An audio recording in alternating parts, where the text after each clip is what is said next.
My name is Blake, and I'm actually not in Atlanta. I live in Wilmington, North Carolina. I am from Georgia originally, and still have all my a lot of my family is in Georgia. And this community that you're a part of here is very important to me.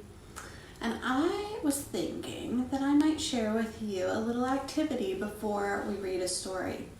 So I just went on a walk in my yard. Didn't go far, just walked around my yard, and I am noticing bits of spring everywhere. Little bitty signs that spring is here.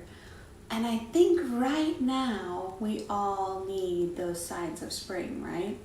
So I wanted to share with you what I found.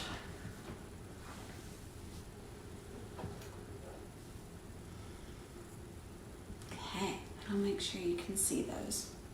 The first thing I found is on the ground, and this is, I'll get it closer, little bitty seeds. Do you see those little seeds? They're inside my jar here. They're kind of hard to see. Let me see if I can find one for you. There's one on my fingertip. Look how little that is. Oh my goodness, it is so tiny, this seed. This seed is a great sign of what is to come. The next thing I found on a very big bush-like plant was this little bud. Do you see this bud? Does anybody have a guess what this will turn into? A flower. You see the leaves on the bud?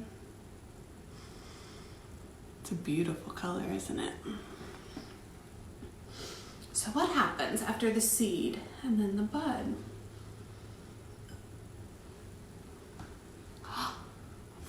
Starts to bloom and it opens up. You see this beautiful flower? This flower is an azalea, a type of an azalea. It's a small variety. You might have azaleas in your own yard. So I encourage you, next time you're looking out your window or taking a walk in your neighborhood, to look for flowers that might look like this. Now this azalea is not done growing yet, so let's look at one that is. This one is fully formed and fully opened, and it has two beautiful blooms on one plant with leaves. Do you see this? I don't know about you, but things like this make me so happy and give me great, great comfort. To see things growing in nature right now is what we all need. Signs of life all around us, right? So again, it started out as a teeny, teeny, tiny seed. See that little seed? Itty bitty seed. Then next came the bud and the leaves. And then next our flower petals started to open up. We can start to see what the flower is going to look like. And then finally our flower is in its final stage and all of the petals have opened up. Do you see that? Wow, look at that. Awesome, so those are our stages of our flower growth. Now, this was just one flower. I'm letting the rest continue to bloom and grow in my yard because I want them to bring my neighbors joy as they walk past. I want them to continue to bring me joy and my family joy as we walk outside. So I'm going to let them live there and see how long they can be so beautiful. A lot of them were in varying stages, so I think we'll have beautiful flowers on our bush for a while, a long time to come. So I want to see if you can do something with me. Let me get this out of the way. Do we remember the stages of the flower? I bet we do. We started out as a teeny tiny seed. Can you make yourself into a teeny tiny seed? Let's see. I bet a lot of you can do it a little bit better than I can right now. Let's see. Bring those legs in. Squeeze in tight. If you can do it, crawl on the ground. Make yourself as tiny, tiny, tiny, tiny as you can. Remember, this little seed fit on my fingertip. So imagine you are a tiny seed that can fit on your fingertip. Make yourself so little. And then what do flowers need to bloom and grow? They need rain. We've seen a lot of rain. So imagine you're deep under the soil. It's dark, it's comfortable, and then it starts to rain and the soil starts to get wet, and then the sun comes out. Let's see if you can see yourself start to grow like the flower. Can you start to stretch a little? Oh, come out of that teeny tiny seed. Start to stretch and grow. Let's see if you can break through the earth. Are you ready? Okay, we're gonna push through that hard soil that's softened by the rain. And one little twig is going to come up and grow. Do we think we can make another one grow? Let's see. Oh, reach, pop out of that soil. Really reach for that sky. And your little twigs have started to grow. Oh, and more rain and more sun help you grow and grow and grow into a giant bush with green leaves, just like we saw. And now imagine that your hands are bloom. Can you make your hands a bloom like this? Oh, like that. And they're all together. Oh, nice and tight. Remember, that bloom was not open. Then I want you to imagine that your fingers are individual petals. Can you make those petals pop open just like they did on our flower? Another one, and another one, and another one. Oh, we're starting to grow. We're in that middle stage. Remember, where our bloom is just open just a little? Can everyone grow with me and make your bloom grow even bigger until it's totally open? I'm imagining that my flower is a big white flower. I want you to think about what your flower looks like. This could be inspired by a flower you've seen in nature, or it could be a flower in your imagination. It could be a tie-dyed flower. It can look like whatever you want it to look like, but I want you to take a moment to imagine what your beautiful flower bloom looks like. Wow, great work, everyone. Thank you. That was great. Okay, so now I do have a story I brought to share with you. And this story is called The First Strawberries. Now, I grew up in North Georgia, about an hour north of Atlanta. And one thing that you might know about the area is the first people, the native people there, were the Cherokee Native Americans. So this story is called The First Strawberries. I don't know about you, but strawberries have just started to grow here in North Carolina. And so a lot of people may have strawberries as snacks right now if they're able to get their hands on them. I know that could be a little tricky. But there's another element to this story I want you to listen for and be aware. And I'll get a little closer so that you can see the pictures. Okay, the first strawberries. And this is a Native American Cherokee legend.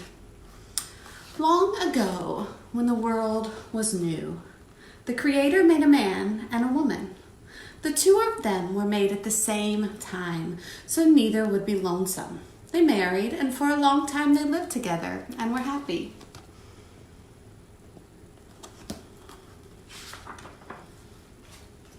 Here's a picture of what their home looked like.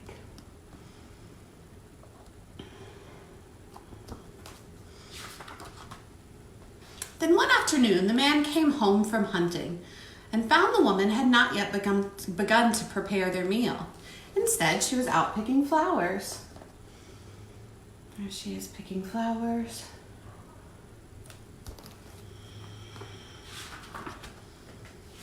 The man grew angry. "I am hungry," he said in a cold voice. "Do you expect me to eat flowers?" Now the wife too became angry. She had picked those flowers to share their beauty with her husband. "Your words hurt me," she said. "I will live with you no longer." Oh, they are not feeling happy with each other. She turned to the west and began to walk toward the sun. Her husband followed, but her steps were too quick. He could not catch her. He called her name. She could not hear him. He went as fast as he could, but his wife was much faster.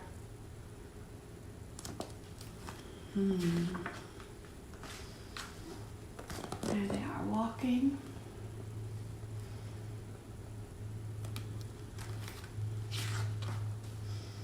The sun watched as the husband followed her. The sun saw how sorry the man was, and he took pity on him. "Are you still angry with your wife?" asked the sun. "No," said the man. "I was foolish to speak angry words, but I cannot catch her to tell her I am sorry." "Then I will help you," said the sun.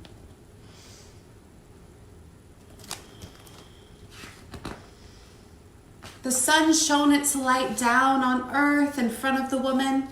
Where its light shone, raspberries grew up. The berries were ripe and looked good to eat, but the woman paid no attention to them and continued walking.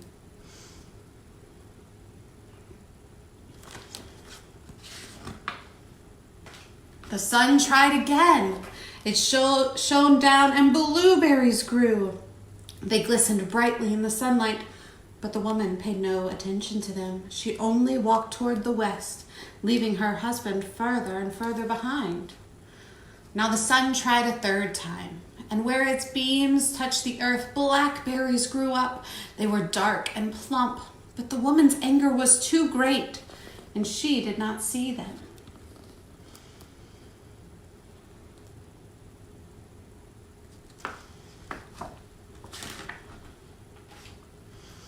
At last the sun tried its hardest. It shone its light down on the grass right in front of the woman's feet. And strawberries appeared. They glowed like fire in the grass, and the woman had to stop when she saw them in front of her. Strawberries down on the ground. She notices them.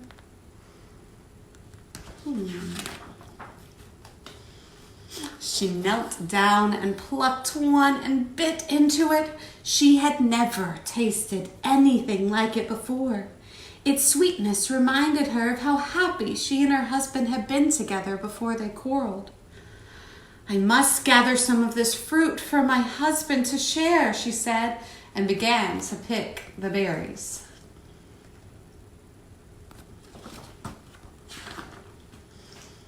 She was still picking them when the man caught up to her.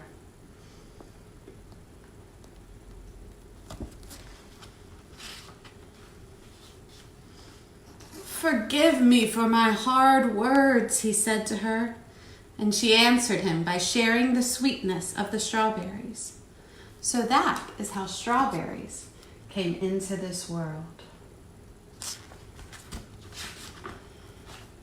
To this day, when the Cherokee people eat strawberries, they are reminded to always be kind to each other, to remember that friendship and respect are as sweet as the taste of ripe red berries.